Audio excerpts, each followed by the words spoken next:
Hi, this is Matt with the Intergalactic Herald. Welcome to my StarOS Week in Review podcast. This is podcast number 139. Any articles or videos mentioned can be found on my website at intergalacticherald.com just for weekly recap newsletter 187.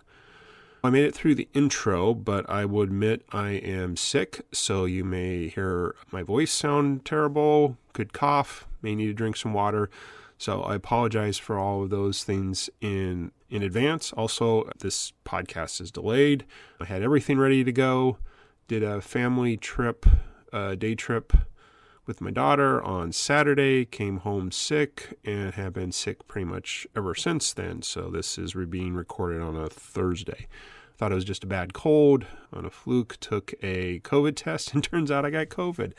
And I remember a few years ago getting it and pretty much knocking me out for a week. Seems like I'm slowly recovering, and part of the reason I decided to do this podcast is I had done all the preparation to record it, and just normally I do it on Saturdays, but since I had a family event planned. So anyways, but I'll make this one a little bit shorter in the sense that I won't do all my kind of normal reminders of things like check out my website at Intergalactic Herald, merch store, community and things like that, and I'll just get into the content because one, like I said, I did do the preparation for it. So anyways, so let's just get into the content. Mainly this podcast, which again now is almost a week and a half old content, was some posts that were posted in the Foundation Room, which I thought were very insightful.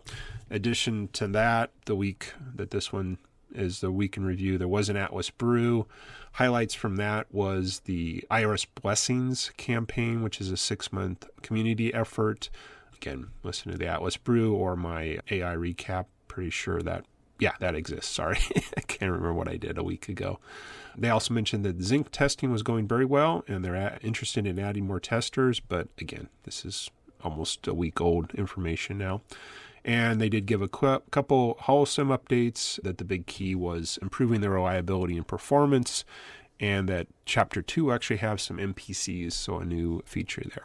The week prior, there was a Lore Keepers. I didn't listen to it, nor my AI recap, but both exist. The Atlas Brew and the Lore Keepers, you can. StarOS TV has the full recordings. Anyway, so without any further ado, let's get into the meat of this, which was the Foundation Room post.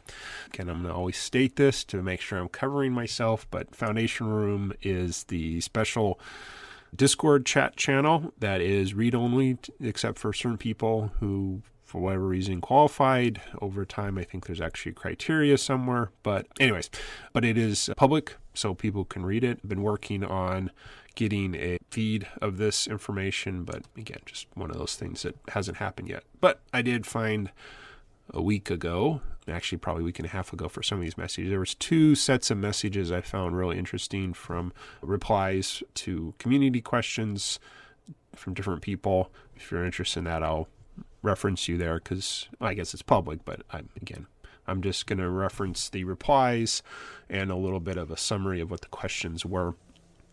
Because again, I do think they were very insightful for kind of Star Atlas development and things like that. So one of the first questions had some information about, about the Phantom Star bases, but actually I didn't find that the most interesting part of it, but how the future. So I'll just read as is, and then I'll give you my thoughts on it, and then do a couple more of these, and that's probably it for this podcast. So anyway, so Michael Wagner, the CEO, replied back, oh, hey, I have a date. So on October 11th, if you want to go and skim that if you have access to the Discord, he said, quoting as best I can do if my brain doesn't keep connecting dots.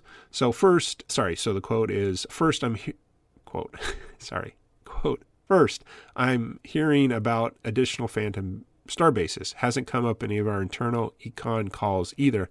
Likely just theory crafting with the community. We're happy to dialogue with you all to determine if there are any low-lift opportunities to improve Sage for the existing player base. But it honestly seems unlikely to me based on every idea we've come up with and assessed against time/resources investment.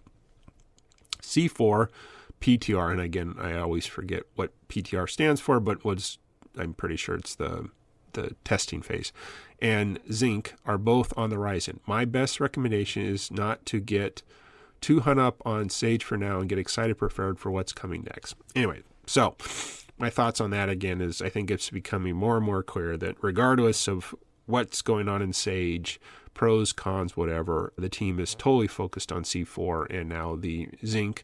And as I mentioned on previous podcasts, it had been mentioned that C4 will run with Zynq. So Zynq to me is a dependency and must come out first. So we'll see where all that goes.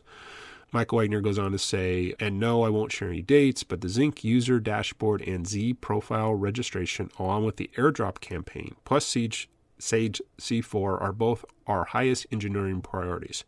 But since I haven't leaked anything in a long time, I'll share that the Zynq platform is currently in testing with community testers, so it's approaching launch. That next section, of course, was the, I think, big revelation, which is unofficially, the Zynq platform is currently testing and is approaching launch. So launch of the Zynq platform. I haven't listened to the Atlas brew that happened yesterday. Hopefully I'll be filling up for that on my typical Friday night. So we'll see if any information has come out again. So even though this podcast is occurring later than normal, for all intents and purposes, this is the linear process that I go through to create those. So anyway, Zynq platform approaching launch.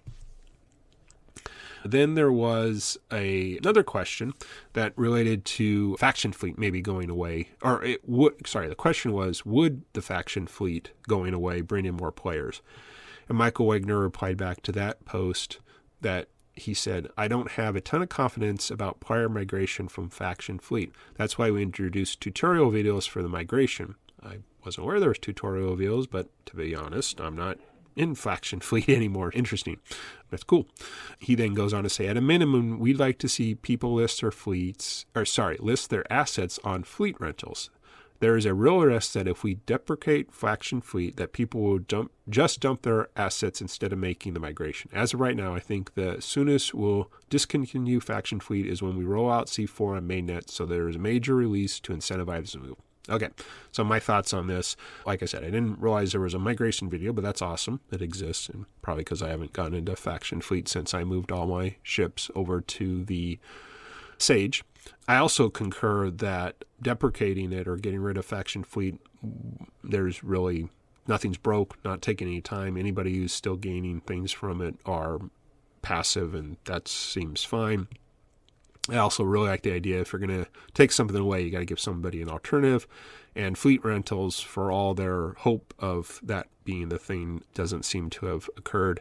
As I mentioned in my past couple podcasts, I stopped playing Sage because of all the Solana fees and waiting for Zynq. I was toying with going to fleet rentals, but to be honest, the time it would take to figure it out, again, it's just, these aren't the gameplay loops I was hoping for. They all make sense, I think, on strategy on how to continue the game development, but renting my fleets, they're mine. I want to use them. So I know you could say I'm losing resources now or Atlas or whatever. And I'm like, yeah, I've spent all my money already buying the things years ago. So but it takes time, and it's just not time I want to spend on something that isn't my long-term plan. So anyway, so I did the fact that people have been bringing up about faction fleet for a long time, and again, we keep getting answers. You can interpret those results or answer however you want.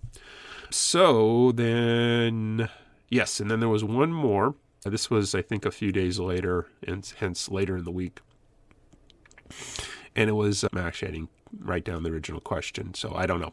So it's a very long reply from Michael Wagner. I think, regardless of not having the original question, the answer can stand on its own. I'll just start reading. I'll try not to editorialize until it's done, just because it is a very long post. But hence the length and the content was why I wanted to share on my podcast. So again, to quote Michael Wagner, I don't necessarily share your confidence that we're going into a bear market or that the bear market will last 4 years as it has in the past. I personally think market structure has and is changing considerably as the industry matures and that we've seen major institutional adoption in the space. However, we don't really make decisions based on estimates of the market cycle, though naturally those estimates are incorporated as a data point into strategy discussions. However, we wouldn't hold back a future release because we don't think the market is in a good spot, for example.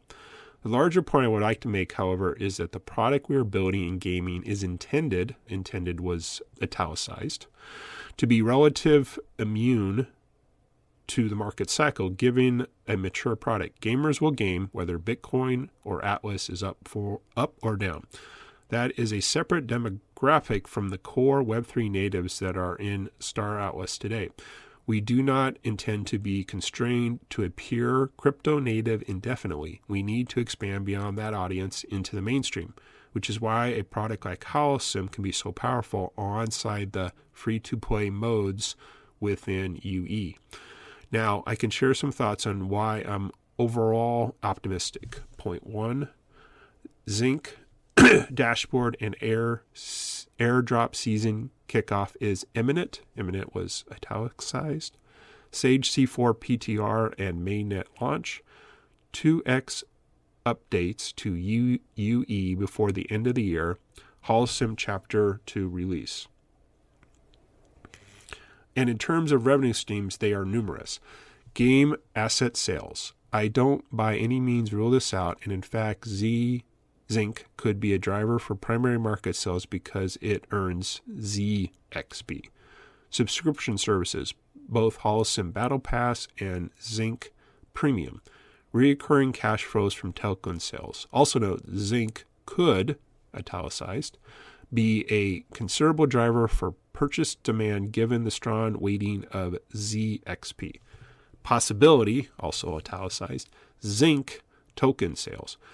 Those are all beyond any potential to attract investment in either Audema, the name of the company, Zinc, and the sale of validator license for Zinc. So there are many opportunities, many was bold, ahead of us. We've invested massive resources and time into the upcoming product and feature releases. The Star Atlas brand is insanely valuable IP. We're heavily diversified in both revenue streams and product suite. We don't have any intention of being beholden to crypto market cycles. Okay, there's a lot to unpack there. The first paragraph talking about for bear market and things like that, I don't understand all that. Sorry, that's blockchain stuff, just like markets, stock market, and things like that. But I think Michael Wagner made clear that future releases will come regardless of where they are in the market. Second paragraph was that the purpose of Star Atlas was always to build a gaming platform, just happen to have crypto and blockchain things, and that gamers are more interested in games as opposed to the price of Bitcoin or Atlas. But the current player base or demographic in Star Atlas today is more interested in crypto and things like that. So I think, but the big point was that he said to expand the audience, it definitely needs to move in the mainstream. So I have always thought this makes a ton of sense. We could look at Tesla. They built the Roadster for people who had $100,000 to buy a sports car, and eventually they wanted to get to the Model 3 that was much more of a consumer. And you can pro and con of Tesla as a company. You fund by putting out a premium product to get to your mainstream product. Totally makes sense from a business standpoint to me. On the bullet point 1, things that Michael Wagner was optimistic on, again, reiterating that the Zinc airdrop kickoff is imminent. So again, this is good. We've been talking about C4, or PTR, again, called beta, launch, mainnet launch for a while. Interesting, you mentioned 2 more upgrades to UE5 before the end of the year and the Holosym Chapter 2, which again seems to have only been delayed because of reliability and performance problems that were the cause of a rough launch on the Chapter 1. So I really think that information is great to tell the community. It definitely makes us optimistic for things coming. I'll put a little personal note, whether or not all these come before the end of the year. Again, we'll see. I think UE5 seems more likely. They've been on a pretty good cadence all year long, releasing things. Holosym 2, Chapter 2 seems like just literally until it's ready, and this time it needs to be ready. And so I think the team understands that. And I think the Zinc has been the thing that got everybody excited after the Star Atlas summer, and it's just taken longer, and that's fine. I guess if the date has never been mentioned, this would feel quite natural. And then, as I mentioned before, I think it's become very clear now that zinc is necessary for C4, which also makes sense. So anyway, so that's there. The next bullet terms that he mentioned were revenue streams, and I guess we've always known the game assets are their primary thing. Revenue stream, even though they're doing other things. Subscription services makes sense. I don't remember the Zinc Premium. It's been just too many months since that, but the Battle Pass got people to purchase. Now, the reoccurring cash flows from token sales. Yeah, I don't know if he's referring to Atlas and Polis token sales or the Zinc token sales or all three of them. Partly, too, I'm really not up on what's ZXP. And again, I'm just haven't been following Zinc, and what was mentioned is a couple months outdated, so I just don't have memories of that. Actually, here's an interesting thing. He says reoccurring cash flows from token sales is one bullet point, and then the fourth bullet point is a possibility Zinc token sales. So I would assume maybe there's something about buying Atlas and Polis. Again, I just don't remember. And then the final one was the revenue streams from direct investment and things like that. So I think what was really great about this entire post here was, one, a reminder that Star Atlas is a brand, has the potential as a gaming platform to grow. This original promise still is intriguing to me, which had been here years sooner, but whatever. But other people may find it interesting who haven't been following it for 4 or 5 years. They have invested resources and time.